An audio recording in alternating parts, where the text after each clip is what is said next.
Hi, I'm Chike Coleman, and that's Sanford Hess, and this is Real Reviews Home Edition, the show where we talk about movies from our homes.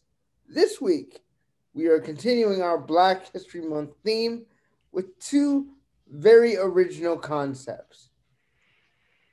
The first is a not so much biography of Miles Davis for the film Miles Ahead, a movie that was very heavily, deeply a passion project for starring actor Don Cheadle. So I want to start talking about this film in the most basic sense of the word. You have Miles Davis, the premier jazz trumpeter of his day, having been a recluse for years, coming out of retirement and saying, I gotta play some stuff. I want to be inventive. I want to be, transported by the music I make. And everybody's, really worried about how this is going to go. Is he going to be successful?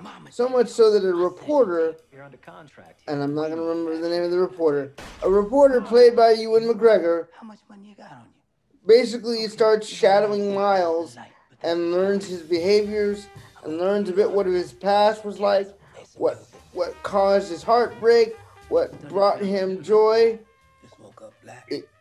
in the very few ways that he found joy, and how that shaped his life, and why it made him, so standoffish and such a recluse, but also made him celebrate the small and the big moments. That's my synopsis for Miles Ahead. I'm not really going to give too much away because I want you guys to see this film. It's, in my opinion, the best role Don Cheadle will ever do. He totally and completely embodies Miles Davis of that era of the 80s and a little bit before that in the 50s and 60s during the birth of the cool. It's a transformative performance where you believe every single thing that's happening within the film. And while Ewan McGregor is solid, he's not why you watch the movie. The friendship and the dynamic is interesting and nice, and I love when Miles, if I'm remembering correctly, accuses the reporter of stealing something from him. Well, halfway through the movie, and that distrust happens. It's an amazing dynamic scene of Miles just going completely crazy, and it's amazing to watch. I really love this film for the risks it takes. This is one of those cases where, unlike Get On Up, the backward storytelling and the trippy editing works in the film's favor because you're trying to get inside the mind of the man. And that's why I said last week that Get On Up didn't work, because it didn't feel like you were trying to get inside the mind of the man. It felt like you were just being taken places randomly. Well, I'm glad you said that, because I was going to ask you about that, because it is obviously a very interesting point of comparison that both movies do this disjointed storytelling. This one, though, is more of you're in the 80s with him, and then you have flashbacks to explain sort of some of the dynamics. So it's not quite as discombobulated as Get On Up was in terms of the timeline. So, all right. So I have an interesting sort of different interpretation of this movie. The movie starts with him being interviewed by Ewan McGregor's character, and Ewan McGregor challenges Miles Davis to explain himself, and then you just see Miles Davis go to play a note on the trumpet, and then the rest of the movie spools out as this interesting series of events, involving Ewan McGregor now, and then the closing of the movie comes back to Miles Davis sort of putting down the trumpet and the interview ending. I see this movie, and I think somewhat intentionally it's vague about this. This whole thing could just be a trip inside Miles's mind. It doesn't necessarily mean that these events actually transpired. And I don't think the movie ever pretends that it's close to real life in any specific events. True. And in some ways it was interesting to me. I mean, it's a jazz-like kind of movie because it seems to be all over the place, but there's themes within it that you know sort of resonate. And at the same time, it's much like Miles's music of the 80s. I mean, it's really out there at times. This movie, you know, especially some of the parts where they're running around. You know, you mentioned the thing that was stolen from Miles. It's the ultimate MacGuffin in this movie because you know turns out that it's, you know, obviously it's not really critical to the plot, but they're running all over the place, chasing people down, trying to find this stuff. It just felt like a very improvisational kind of wacky film, yet kept coming back to the main themes of like you referenced, the source of his loss, the source of his unhappiness, maybe even explaining why he was not passionate about his music anymore, although not fully explaining what brought him back to it either. Absolutely, yeah. Yeah. Yeah, and I want to second you on the Don Cheadle role. You know, Don Cheadle directed, he co-wrote, he starred. It's an absolute passion project, and he's fabulous as both of the Mileses, both the Miles in the 80s, you know, much farther along in terms of, you know, drug use and sort of just before his full comeback. And then also, like, you know, also as you referenced, the Miles in the 50s and 60s when he's just, you know, at the height of his game and just, you know, I mean, the musical scenes of the performances from those 50s and 60s, I showed some of them to my son because I was like, hey, come check out what a really cool job they've done of recreating the feel for that. So, Yeah. you know, really enjoyed both of those performances by Don Cheadle. And also, finally, got to agree with you about Ewan McGregor. He's kind of a wet dish rag in this movie. And Yeah, pretty much. so much more could have been done with this character and you know. I mean, the dynamic was interesting. I will give it that, but like that's all I can give it because they don't give him a chance to really push at all. Right. And I think that's okay given what the movie's focus is. But when you're going to cast somebody basically as a co-lead in a movie like this, like give him personality, give him something to really strive for. Don't make it like one of those things where he's like on his last chance and he gets this big interview, and if he messes it up, then he can't write anymore. Make it something more than that, you know? Right. Well, and yeah, they try to introduce some aspects of his character, like with his ex-wife and this alimony and stuff like that, but then they just drop it. So, you know, I mean, the movie's about Miles, you know, so either just write off his character. I mean, he's obviously pretty much a plot device anyway, but either write off his character or take the time to actually develop him a little bit. But yeah, I was more intrigued by the friendship, well, not friendship, by the collaboration between Miles and the trumpet player. Yeah. That was the dynamic I could have, you know, I would have encouraged more of as opposed to the dynamic between him and Ewan McGregor. My last question to you is this: did it make you want to check out more of Miles's music? Well, you know, I got to say, so fun fact, I've been a Miles Davis fan since the 90s when I actually read Miles Davis's autobiography, which was part of his whole comeback thing. So at the time I got into some of his more recent stuff, which wasn't as much on my, you know, it's not as much my thing, but then moved backwards in time to his work from the 50s and 60s. And I've been a huge fan of all that, you know, all of his earlier stuff. Birth of the Cool you reference. I mean, those are some fabulous recordings and have been on my MP3 mix for years. So yeah, I absolutely love, much like you, the 50s and 60s. Yeah. I've yet to venture into Sketches in Spain. Sketches in Spain is good. I mean, you heard some of it in the movie.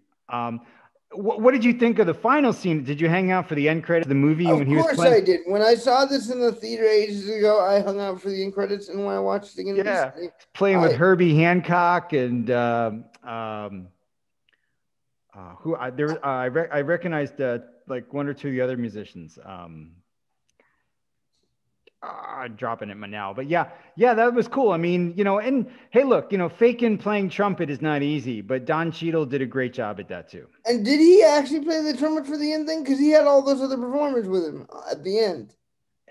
I gotta imagine no, because there's only so much a human can do, and it's very hard to actually be able to play trumpet as We have to find that out because I am very curious whether he did the end stuff. well. Let's throw some love to some of his direction. I thought a couple of the decisions that were made and how they filmed some of the scenes. Probably the one that stuck out to me the most was the one where he was fighting with his wife, but it Yeah, was there. You didn't hear what they were saying.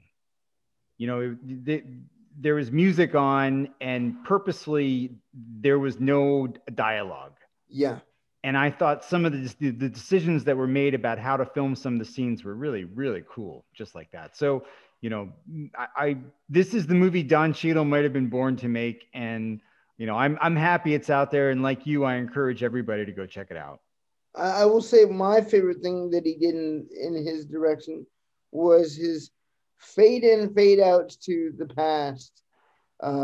When he's looking at himself in specific moments of tragedy, like almost looking at himself for answers as to why did I do these things, and it being a wholly revelatory, like from a camera cinematic perspective, a really raw moment done by pure camera trickery, which I thought was really amazing.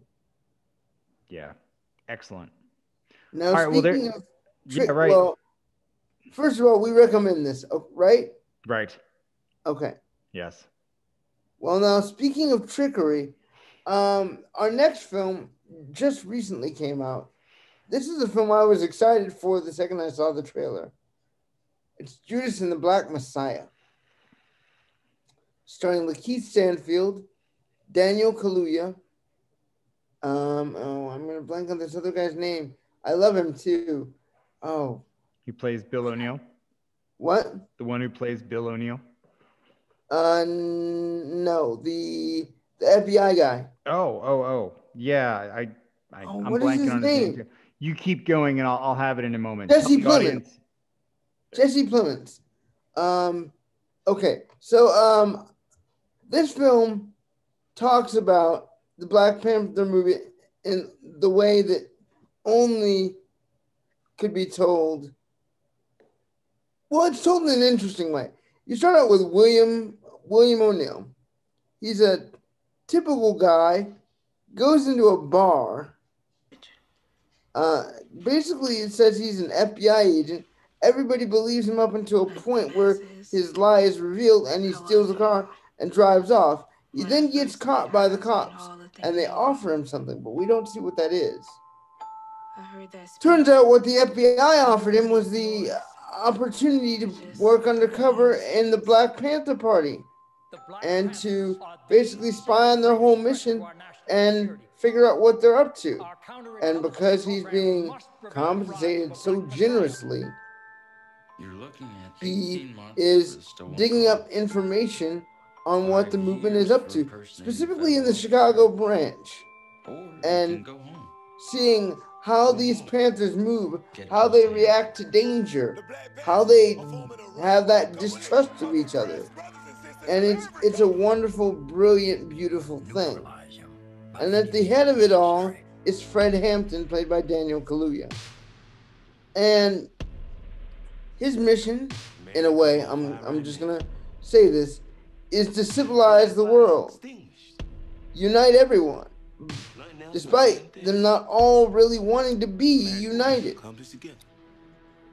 And while that is a noble cause, William just sees it as fodder until you get further along down the path and he sees what these people are actually fighting for. Now, that doesn't make him naturally join the cause because he's too busy really wanting the money.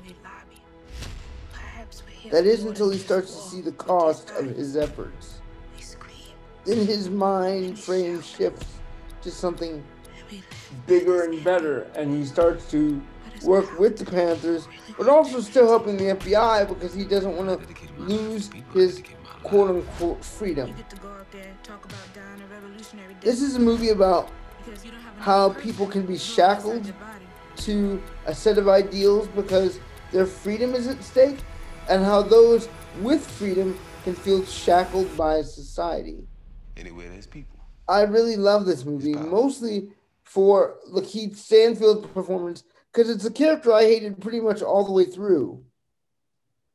But I understood why he did the things he did. You know, a movie is good when they can make you root for who is technically the villain. Well, his name Judas. I mean, the title calls it out. He is not just technically the villain. He is truly, come on. I mean, this is an all-time negative role of being the one who's informing and leading to the the assassination, let's just say it, of the Yeah, Black Messiah. I So, agree with that. yeah. And for me, this might be the second most impactful film of 2021 that I've seen. The first, of course, being One Night in Miami, but this is a very, very close second because everyone brings their A game. Uh, Daniel Kaluuya as Fred Hampton, the actress who plays his girlfriend slash wife, uh, William O'Dell, played by Lakeith Stanfield, Jesse Plemons as the FBI agent, even the FBI guys in the office who don't really give a crap how this turns out are really incredibly strong. I love this movie for the shades of gray it doesn't just play in, but that it marinates in. And how many times things are completely at risk, not just for Hampton, but for O'Dell. So, Sanford, what did you think of Judas and the Black Messiah? Well, I'm going to challenge you on the shades of gray because probably I'm going to start with my main complaint about this movie, which Okay. is more about it gave us a very rosy view of Fred Hampton. And if you stick around till the end of the movie, you can see that the movie was essentially advised by and produced by his wife and son. And I get that. I mean, and look, I mean, it's an incredible story and he did amazing things, but I still was looking for more shades of gray in his character because he is essentially the Messiah in this movie. I mean, there is no negative about him that you can point to. No, no, no. He just does wonderful things for the entire movie long, which, I mean, at the same time, he's a human being. So, I would have appreciated a little bit more of the rounded view.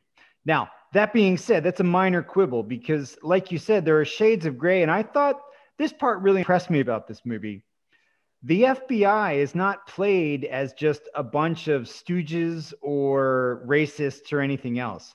I thought that the FBI's reason for investigating him while, over the top by J. Edgar Hoover was actually very eloquently stated by the FBI agent. What was the actor's name? The FBI guy? Jesse Plemons. Yeah. He was describing the way that, from his perspective, that the Panthers were, creating a similar environment to the Klan in terms of, and I thought that there was some reasonable nuance in there about that led to, like you said, really empathizing with the character of, Judas in this play, which made for a much better movie. I mean, this movie was so much better having the story being told through William O'Neill's character, through the Judas character, than if the whole movie had just been straight up all about Fred Hampton. So I was really impressed with the way that Fred Hampton, it's not that he's a side player in this movie, but this movie is as much about William O'Neill's life as it is Fred Hampton's life. I would agree. And I think that's more to the strength because it leads to a much more interesting movie and a better story to tell. And an incredible story because it's mostly true. I mean, this movie actually, again, I always like to fact check these things after the fact, but this one sticks pretty closely to the events, including, the sort of the regret to a certain extent that William O'Neill felt later in life, which they also touch upon in the movie, especially at the beginning in this interview. So, that was my take on this movie. I felt like you that the performances were incredibly strong. I mean, everybody played their characters in a reasonable way. One interesting thing that I got to admit, I read somebody else said this, so I got to credit where credit is due. The two actors playing the leads were about each 10 years older than the characters that they played. Okay. Fred Hampton was 21 when he died, and William O'Neill was 17 when this went Oh down. my. Yeah. So, I mean, what this movie did a pretty good job at making you feel the tension of what it might be like for somebody who is a FBI undercover, turncoat or whatever you want to call him, being caught up in these situations and feeling for his own life. And I kind of wish there had been a little bit more of that. And then learning that he was only 17 at the time really made me want to learn more about what it was like for that. I mean, how nerve-wracking must that be on a day-to-day basis? So. And the movie ended with I think the biggest gut punch I've felt this year so far, with right after Eyes on the Prize 2 was released, he committed suicide. Right. With the interview with the interview of him. So yeah, apparently he had the real story. After it all went down, they put him in witness protection.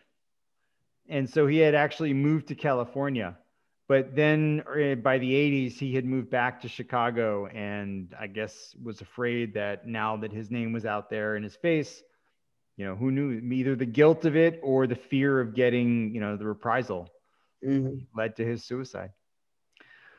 So 2 period movies. Another note out there. I thought this movie did a pretty good job of making you feel like it occurred in the 60s. I do want to go back and throw some more love onto Miles Ahead because they really captured the feel of the 80s. Yeah, very much so. And it's the outdoor scenes, it's the cars, it's the dress, it's everything else. This movie felt a little stagey in terms of the 60s, a little bit more like the Chicago 7. I was going to say it felt like I was watching pieces of American Graffiti based on the framing shots at the beginning of the movie. I was just like, when did I, roll on to Happy Days here? Because it looks like that, except it's black people. Right. Well, yeah. So definitely not Happy Days. No, definitely not, based on what happens. So ultimately, do you recommend this movie? I do. I think it's a good movie to challenge teenagers and adults with. Yeah, and I'm gonna similarly recommend it. I mean, I think not only is it well done, I had the minor quibble in the sense of that it's mostly showing you what an awesome person Fred Hampton was, but given the facts of the situation and the things that he did, he really achieved an incredible amount in 21 years. I agree. His story does deserve to be known, especially because of the way it ended. And again, this movie I thought did a pretty good job dealing with that final part of his life, which stuck pretty close to the facts. I mean, and they presented some of those facts on the screen after the events, telling you about some of the results of the investigations. So it's an important. And the Black Panther Party, I might add, is still alive and well. Yes. Run by Fred Hampton Jr. Fred Hampton Jr. Right. So, all right. Well, what's coming up for us, man?